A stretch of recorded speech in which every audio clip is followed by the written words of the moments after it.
Hello, good day, spectacular day today here. These readings, so to speak, have lit me on fire. I just think they're marvelous. The first reading, a reading from the book of Genesis. There are issues with these two cities, Sodom and Gomorrah. So God says, I mean to find out, going down there to see. Abraham talks to God. Listen to the way in which he addresses the Lord. It sounds as though, at least, if you, first of all, before you listen to this talk that I'm giving, I'd ask you to read this reading. And it's probably very familiar to you.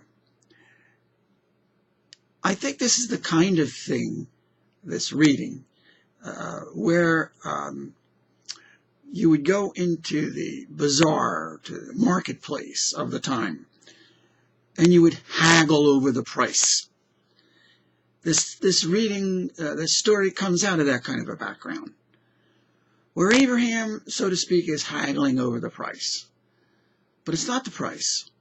It's how many good people God needs to find in Sodom and Gomorrah, so to leave the two cities standing. Starts off with 50, Abraham gets them down to 10. And then finally, that's the number of good people they settle on. And yet, they can't find 10. In the end, that's what happens. But the point is the kind of relationship that Abraham has with God, that he can haggle over, so to speak, the price.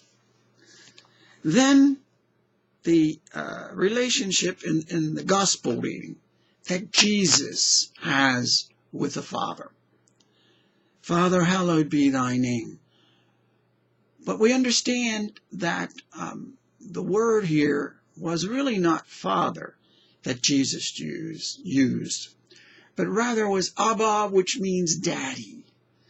He had that kind of a relationship with his Father. Dad, Mom, close, as though my Father belongs to me and I belong to my Father. It wasn't any sense of distance. It was like you talk to your dad, like you talk to your mom. Someone who lived in the same household, not some sort of a distant God. With this as a background, I'd like to give you my little preparation here. How to speak to God. Haggling, just speaking, stubborn persistence. Behind it all, we need to develop a relationship with God. If God is a vague, invisible, unknown entity somewhere out there, you will not be able to ask for anything from the heart, because you can't get your heart into it. God should be someone who is real to us, close to us, dear to us, like someone else who lives in our own home. Prayer is a way of life, every day throughout the day, not an occasional sometime thing. God is someone who lives with us, walks with us, never leaves us. Underneath of all of this is the foundation that we should have with the Lord. Christ is our life.